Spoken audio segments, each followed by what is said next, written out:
Hello and welcome to episode 4 in our Scoliosis channel.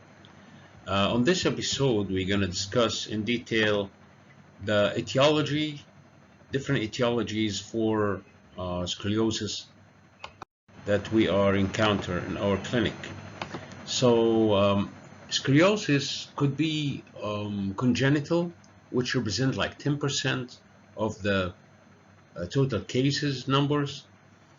Congenital, we can talk about like clipophile, or hemivertebral on the vertebral columns, wedge vertebra. All these congenital anomalies, as we know, the clipophile like miss separation of between 3 or 4 consequence vertebrae on the vertebral column. All these congenital anomalies that always comes in clusters, in groups, represent 10%, which is a big majority, big actually portion of the scoliosis etiology. Number 2 is mesenchymal. Mesenchymal, we talk about connective tissue disorders like Marfan's syndrome, Ehlers-Danlos syndrome, all this extra joint mobility that we can track, or can we recognize with Marfan's also. This is a mesenchymal disorders that associated with more scoliotic patient, uh, more Marfan's patient develop scoliosis, and it could be also genetic, like trisomy 18 or 21, Prader-Willi. It could be also neurogenetic, like Charcot-Marie Tooth, and it could be epigenetics. That's new papers about this recently. It could be also genetic scoliosis or epigenetic scoliosis. There was a study happened between two twins that has the same gene variation sequences, but one of them was both of them was raised in different culture. One of them developed scoliosis through the epigenetic effect, and the other didn't. Of course, we have the neuromuscular, which represent the second, I will say the third, because idiopathic IS is 80%, congenital 10%, neuromuscular is 5 to 7%. Of course, like the known Duchenne myopathy, Friedreich's ataxia. Duchenne myopathy, as we all know, that it's a motor disorders that affect directly the muscles of the body, that will lead to a constructional or structural scoliosis eventually. Of course, traumatic like fracture, dislocations, burns, especially in the thoracic cage area. All this will make a disorders or conditions that will deform the vertebral column structurally. It could be paralytic, small portion like poliomyelitis, cerebral palsy, and osteochondrodystrophies like mucopolysaccharidosis, achondroplasia. All these are some cases or syndromes or diseases that has more prevalences for scoliosis to happen on it. Of course, tumors or space-occupying lesion will lead to that too. Metabolic, as osteogenesis imperfecta. Degenerative, through the post-mechanical, post-traumatic, or due to osteoporosis or osteopenia in older age.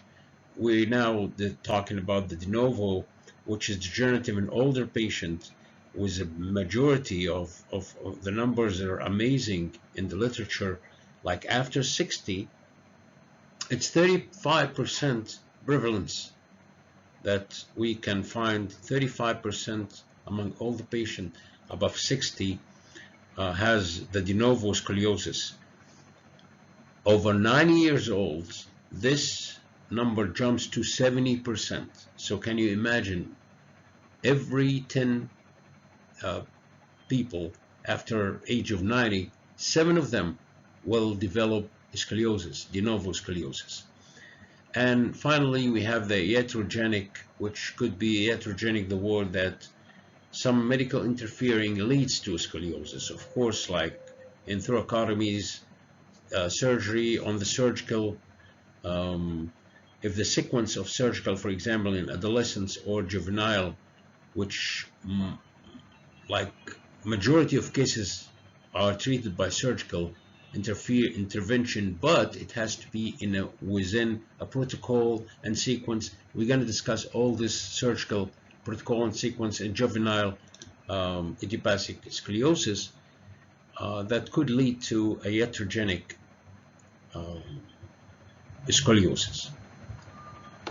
After that, we have to discuss, we have the idiopathic scoliosis, 80% of unknown etiology. We know that now by far. We mentioned this in every single episode since we start our scoliosis channel, that the idiopathic scoliosis, 80% unknown etiology. Now we're going to classify it or put it on clusters. We have the infantile, the 0-3 years, the juvenile 3-10, adolescents 10 to 18, then adults. This is a classic classification. Nowadays, the new classification,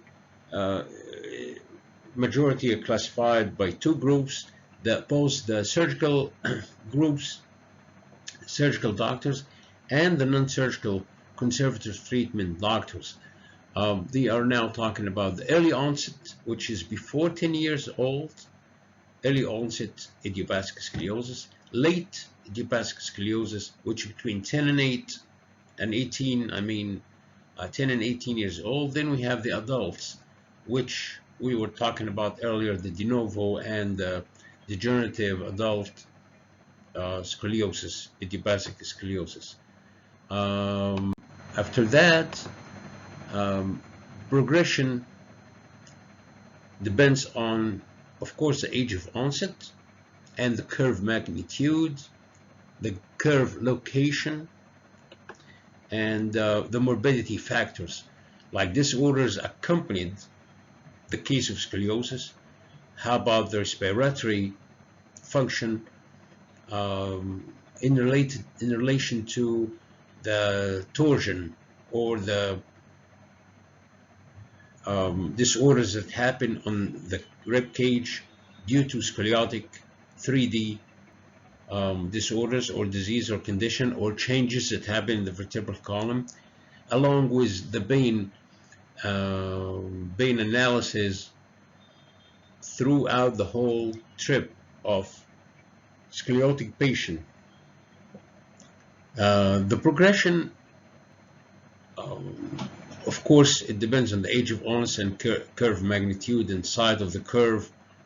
We're going to discuss this in details when we talk about the treatment plans, different treatment plans for different age categories and growing or gross categories, and the relation between applying certain management or certain way or certain school of management in bracing or certain school of management in exercise according to the age or the onset of the disease, or according to the curve magnitude, curve location. All this variation will, and also the morbidity disorders, accompanied disorders, all this collection of data will allow us to put the right strategy and the map, the roadmap for management or managing a certain case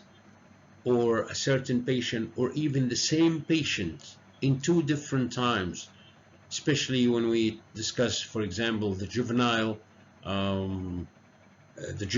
idiopathic scoliosis, how we arrange, like for example, for like 4, 5, 6 surgery on a row in certain cases, of course, to reach the beach, or reach the shore, for the safety for our patient and the proper treatment and prognosis. Um, in a conclusion, this is like the Bible of the idiopathic scoliosis. Idiopathic scoliosis is a sum of multifactorial unknown causes that leads to biomechanical structural disorders and require a spectrum of knowledge regarding the various aspects and objective in diagnosis and in therapy, both in diagnosis and management. And there's so many different multifactorial that I know personally lots of groups that will address the neuromuscular influence, and they will go for that. Like the majority of them will just focus on that. Another group of doctors will go through, oh no, it's more genetic, epigenetic, more neurotransmitters, more hormone imbalances, and that's our cup of tea. We're gonna go through this theory. Some other schools will address, oh no, the bracing is number one solution, either soft, hard, very hard, while others will appraise the exercise. And of course, we still have some surgeons that they don't even consider the conservative treatment. But thank God we have the other team, or other people, or other scoliosis clinician that believes in therapeutic team is a must. It's a must. Either MD, both surgeon, neurosurgery, orthopedic surgery, doctor of chiropractic, physical therapist, orthotist, and scientist, that the front line for the literature and the research. They are all bunch of teams now start to be created to co-manage this particular complicated disease with lots of success and lots of good results. And hopefully we will offer to our patient the best available up-to-date prognosis, or at least management, and which will lead to a good prognosis. Again, this channel is for all scoliosis healthcare provider, and it fills a gap among different scoliosis clinicians through the scientific literature and research paper. And it's most importantly, it's for scoliotic patient and their family, and for general public education. My name is Wael Abdullah. I'm a medical doctor and a doctor of chiropractic, and I'm obtaining this year a master's degree on the Italian Institute, one of the best for scoliosis management, conservative management. Thank you, and you have a great day.